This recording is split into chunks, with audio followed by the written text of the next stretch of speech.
Je vous propose de passer à une autre des recommandations dont on a parlé ce matin, FATCA. Parce que y a une certaine confusion en ce moment sur ce qu'ont fait les États-Unis et ce que ça devient aujourd'hui au niveau européen et au-delà. Donc c'est vrai que les États-Unis ont surpris tout le monde avec cette législation en 2010 pour réclamer à l'ensemble des banques du monde entier des informations sur leurs contribuables, qu'ils soient particuliers ou entreprises, partout sur la planète, et avec des sanctions très très lourdes si les banques ne respectent pas cette transmission automatique d'informations au fisc américain, puisque les établissements financiers seront taxés de 30% sur tous leurs revenus de sources de marché financier américain, donc ce qui est vraiment très, très dissuasif. Aujourd'hui, ça donne lieu à des négociations avec une cinquantaine de pays pour encadrer cette transmission d'informations et pour que ça passe de l'administration fiscale entre les administrations fiscales des pays concernés. Mais FATCA va s'appliquer à tous les pays qui ne souhaitent pas non plus, qui ne souhaitent pas signer avec les États-Unis. Et donc les établissements financiers de tous les pays qui n'auront rien signé avec les États-Unis vont rester soumis à cette législation.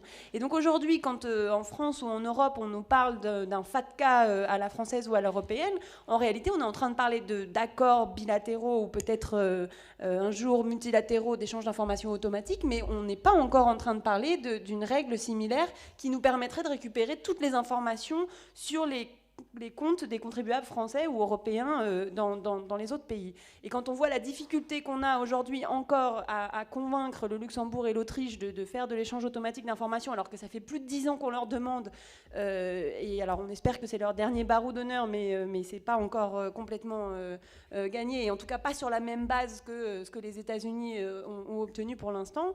Nous, on pense qu'il y a matière à porter, à faire une loi française FATCA, ou pour ensuite pouvoir en avoir une européenne pour accélérer les choses dans ce domaine-là et faire en sorte que l'échange automatique d'informations devienne très vite une réalité et qu'on n'attende pas un grand consensus planétaire sur cette question-là. Alors, je sais que c'est une proposition de loi qui a été portée par le groupe Europe Écologie Les Verts, donc je vous laisse la parole en premier. Quel accueil elle a reçu, cette proposition, et est-ce que vous avez le soutien du gouvernement sur cette proposition ? Alors, je pense que l'accueil, vous l'avez vu. Effectivement, on a déposé une proposition de loi, comme vous le savez, donc le gouvernement dépose des projets de loi, les députés déposent des propositions de loi qui, malheureusement, en Ve République, vont assez peu souvent au bout, sauf exception.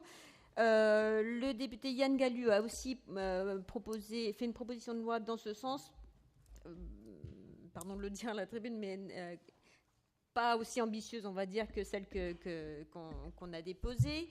Le gouvernement a, lui, donc déposé un amendement là, sur la dernière loi qui, lui, dit, en gros, s'il y a une législation européenne, un peu comme ce qu'on avait vu précédemment, s'il y a une législation européenne, on met déjà dans la loi les dispositions pour qu'il y ait une application immédiate dans le droit français. Donc, une fois de plus, c'est un amendement d'appel au niveau européen. C'est donc pas ce qu'on attendait. Un peu comme le sujet précédent, je dirais qu'il y a des possibilités pour mettre en œuvre cette législation au niveau français, qu'on peut être précurseur. Ça serait aussi un joli projet pour la France que d'être leader sur ce sujet en Europe. On l'a fait un petit peu quand même sur les paradis fiscaux et ça a eu un effet d'entraînement. Je pense que sur ce sujet-là, qui est le sujet de la fraude fiscale, et dans un contexte politique qui est quand même favorable, parce que c'est vrai que la question des comptes à l'étranger est une question d'actualité sur laquelle il faut apporter une réponse, je pense qu'on pourrait faire un pas supplémentaire et effectivement adopter des dispositions en France similaires à FATCA. Pourquoi nous, on s'appuie sur FATCA ? Parce que ça montre que c'est possible. Voilà, on nous oppose très très souvent que ce n'est pas possible. Alors maintenant, on nous dit que c'est pas possible au niveau français, et donc il faut se référer au niveau européen, etc. Il faut pas faire les diacres à faucon. Rien n'est simple dans cette histoire-là. Néanmoins, les États-Unis ont montré que c'était possible, et je pense qu'il faut arrêter de se cacher derrière son petit doigt ou de se trouver des excuses pour ne rien faire ou de dire on va se découvrir par rapport aux autres pays, alors que les autres pays seront en fait, avançons tous ensemble, sinon on ne peut pas avancer. Tant qu'on est sur des arguments comme ça, effectivement, on se cache derrière son petit doigt pour ne rien faire. Moi, je me souviens toujours des témoignages dans le cadre de Finance Watch, où ils avaient recueilli des témoignages de traders repentis. Et la première chose qu'ils disaient à chaque fois, c'était ce qui nous a stupéfait, c'est qu'on nous a laissé faire pendant des années. Ben là, c'est un peu le même sujet. Je pense qu'il faut arrêter de laisser faire. Je pense qu'on est là ici aussi pour dire c'est possible, d'autres pays l'ont fait, faisons-le en France. Et c'est dans ce cadre-là que nous, on a déposé cette proposition de loi. Pascal Chapuis. Moi, je suis d'accord avec ma collègue Eva Sas. Je voudrais amener juste une précision. Bon, les États-Unis l'ont fait assez facilement pour deux raisons. La première, c'est que c'est le premier marché obligataire mondial, donc c'est un peu compliqué, si vous voulez, de ne pas être marché par action.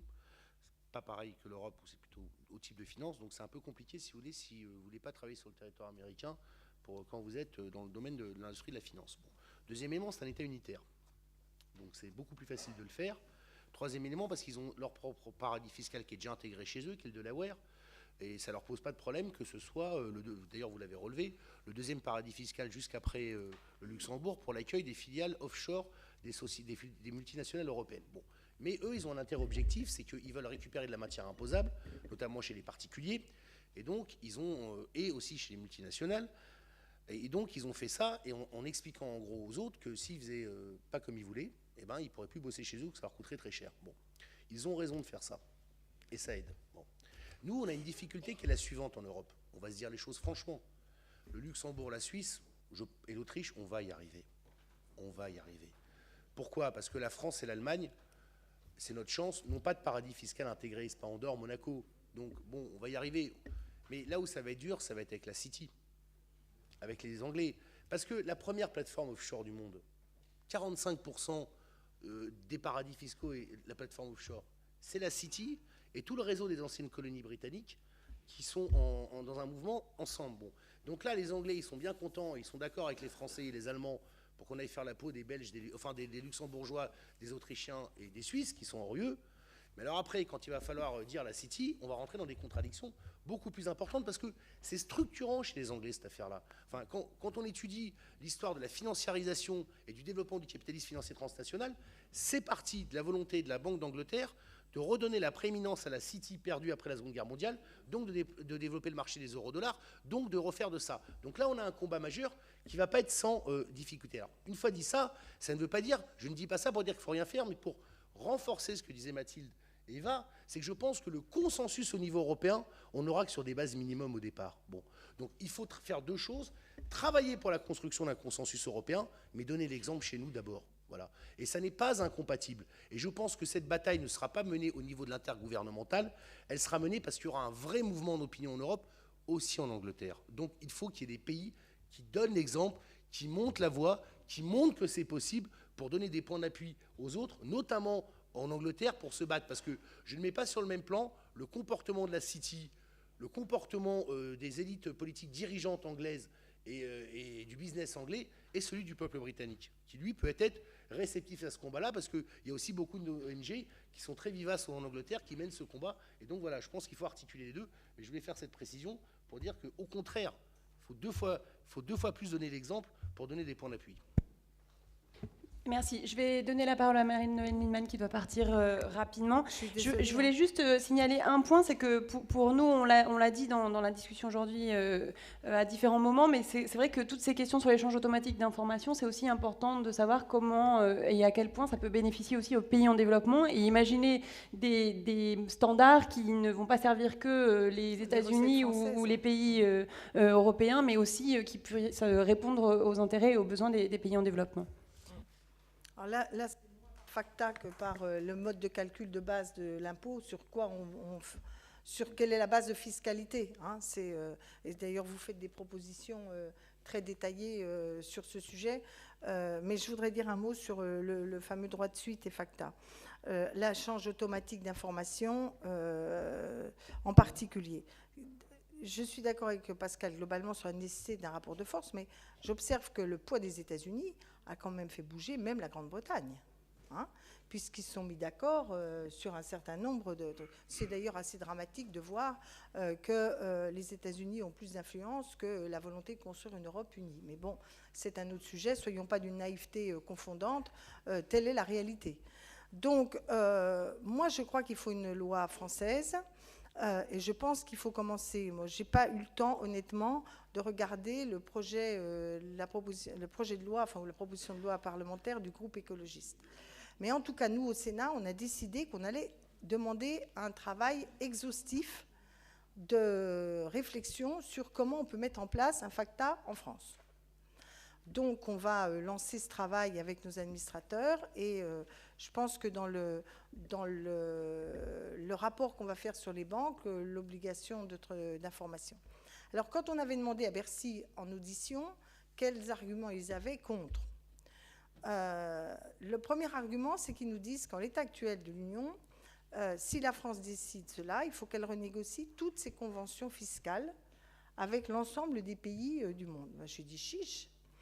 Ce n'est pas vrai que c'est de la compétence communautaire, hein. Nous avons toujours des échanges fiscaux bilatéraux de pays à pays, même au sein de l'Europe. Il y a une convention fiscale entre la France et la Belgique. Et donc, moi, je suggérais que, puisqu'ils nous disent c'est difficile, ce sera long, si on fait une loi pareille, il y en a pour un siècle, etc. Ben, je dis, il vaut mieux, en tout cas, justement, commençons vite. Donc, deuxièmement, on n'est pas obligé de chercher tout de suite à les signer toutes les conventions qui n'ont pas un effet d'entraînement, hein. On peut très bien choisir quelques pays avec lesquels on essaie d'avoir cet accord pour soit des pays avec lesquels on pourrait quand même se mettre d'accord, soit des pays sur lesquels on peut avoir une certaine pression politique, car tout ne se joue pas. Je ne pense pas que la Belgique pourra durablement apparaître comme le premier des pays qui sont juste à la limite, là, entre ceux qui sont repérés. Commencez votre liste, là, je ne sais jamais le nom des trucs en anglais, mais des pays qui n'ont pas des comportements corrects de transmission. La Belgique ne va pas pouvoir rester dans cet état longtemps. Donc que la France demande à la Belgique de renégocier, une fois qu'elle a une loi, parce que pour renégocier la Convention, il faut qu'on ait une loi pour appuyer le mandat qu'on donne à la renégociation. Donc moi je pense qu'il faut une loi qui soit utile pour la renégociation des conventions bilatérales. Et qu'on choisisse 3-4 pays cibles, ne serait-ce que Monaco. Ne serait-ce que Monaco. Nous avons De Gaulle, je m'excuse, ça va faire plaisir à mon voisin, mais De Gaulle, quand Monaco ne voulait pas des accords, il a bloqué les entrées en refoutant des douaniers devant Monaco. Bon, je ne suis pas sûre que ce soit la même méthode aujourd'hui, mais il y a des moyens de pression politique. Tout ne se joue pas sujet par sujet. Je ne dis pas qu'il faut faire la guerre à Monaco, mais je dis qu'il y a des moyens de renégocier certaines conventions. Donc, je suis favorable à ce qu'on travaille rapidement un cadre français, parce que alors là, pour le coup, j'ai été députée européenne depuis 1984, je peux vous dire qu'avant qu'on se mette d'accord sur la transmission, oui, il a raison, Pascal, un jour, oui, le problème, c'est quand. Donc, en attendant un jour, il faut poser des actes, et je crois qu'on est tous d'accord, il faut poser des actes maintenant. Simplement, il faut que ces... Et alors après, on nous a dit, mais les États-Unis ont un poids politique et ils ont des services secrets. Il me semble que ce n'est pas sur ce sujet que la France est plus démunie. Donc, je pense que nous pouvons... Parce que pour pouvoir vérifier, il faut quand même être sûr que dans certains pays, notamment les services secrets américains, travaillent à repérer.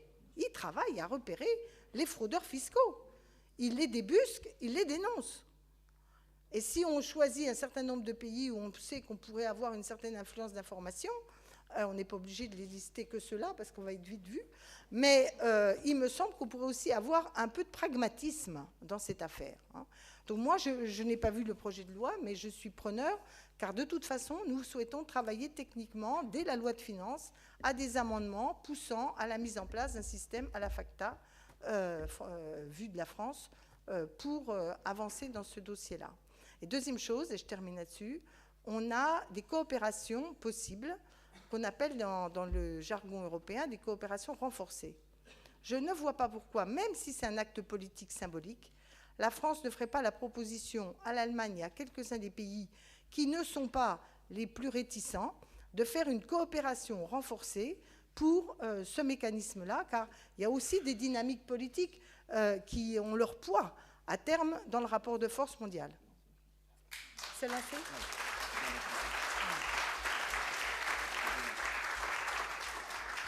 Merci. Sur l'argument donné par Bercy, là encore, on est un peu entre les deux, parce que FATCA, si on faisait une législation FATCA nationale ou avec, dans le cadre d'une coopération renforcée, ça ne demande pas de changer les traités, puisque c'est aux banques qu'on impose cette transparence et pas à l'ensemble des pays. C'est ensuite que ça a donné lieu à des renégociations d'accords d'échange d'informations bilatéraux pour les États-Unis et ses partenaires.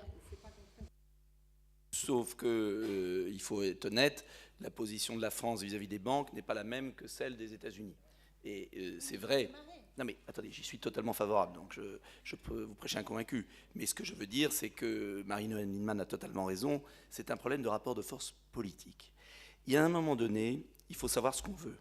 Est-ce qu'on accepte que la zone euro soit présidée pendant 10 ans par le patron d'un paradis fiscal qu'est le Luxembourg? C'est tout. Est-ce qu'on accepte que Monaco soit le refuge de mafia?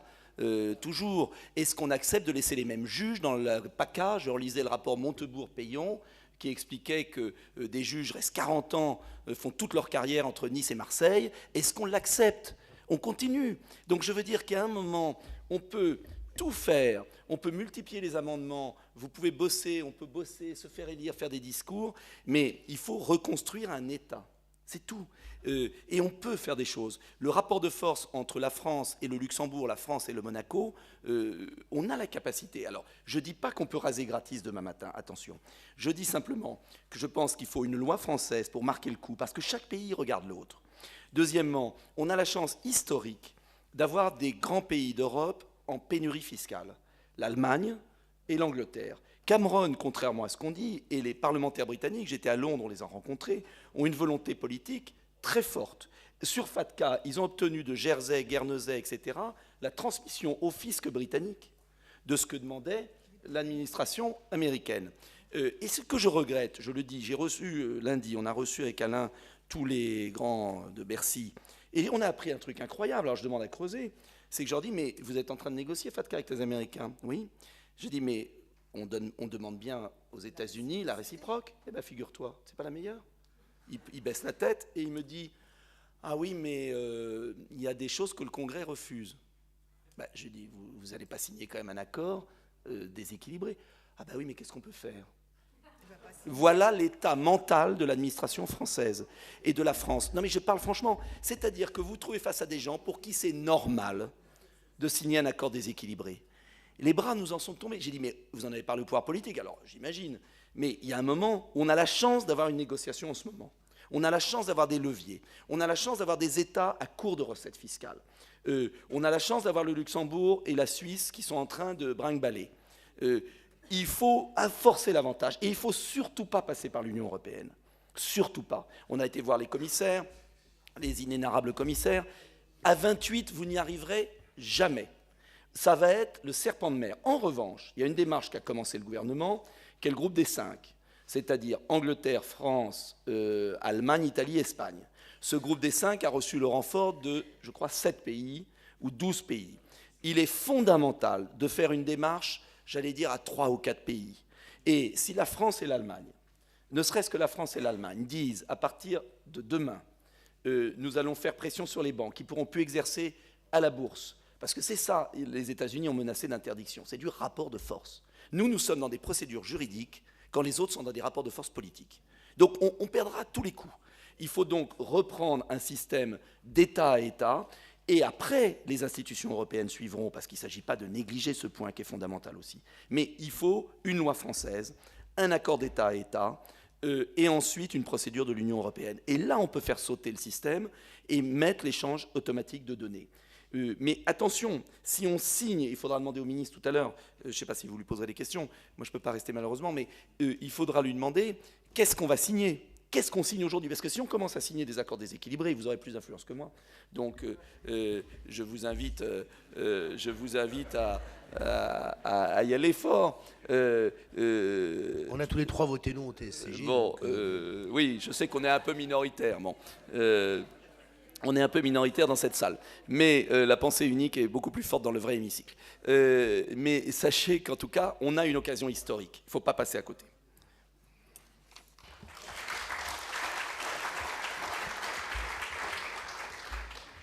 Merci. On demandera les détails sur le fait que les États-Unis ne nous donnent pas la réciproque complète. On est dans un format d'accord, on a choisi un format d'accord avec les États-Unis qui prévoit la réciproque, mais il y a un certain nombre d'informations que visiblement les États-Unis ne collectent pas et qui vont devoir faire avancer leur loi en interne pour collecter les informations. Et c'est là où justement il faut s'organiser à plusieurs pour négocier avec les États-Unis et pas simplement faire jouer les négociations bilatérales et travailler sur un format qui va convenir à tout le monde, qui va convenir à tous les pays européens, qui va convenir aux pays en développement, qui va convenir et qu'on ne livre pas simplement aux États-Unis les informations dont ils ont besoin sans qu'eux soient capables de nous les donner. Mais c'est vrai qu'on est visiblement dans des négociations qui ont été embarquées de façon complètement déséquilibrée. Je voudrais avoir la confirmation du déséquilibre. Je vous dis qu'il nous l'a avoué, mais c'est pas encore signé, donc on a peut-être la chance de pouvoir bloquer ça. Ça doit être ratifié par le Parlement de mémoire. Moi, après, il y a une arme dont on peut utiliser, il faut l'utiliser à plusieurs. Parce que je pense que c'est aussi l'arme thermonucléaire qu'ont les Américains. C'est que derrière ça, c'est la question du retrait d'agrément. C'est-à-dire que si vous dites à des pays dont les banques qui refusent de faire, parce qu'un pays refuse quand ces banques sont suffisamment fortes et font pression pour le pays pour refuser. Si vous dites dans ce cas-là, écoutez, c'est pas de problème, hein, vous ne donnez pas les informations, vous n'avez plus le droit de bosser chez nous, et qu'on commence à le faire à quelques pays européens significatifs, bon, on va avoir un petit obstacle, c'est que nos propres banques vont pleurer, parce qu'elles bossent aussi dans un certain nombre de pays. Mais si on commençait par quelques paradis fiscaux à le faire, bon, en titre d'exemple, je pense que ce serait pas inutile, parce que c'est la menace ultime qui pèse à un moment donné, c'est qu'ils n'ont plus la possibilité d'exercer leur activité.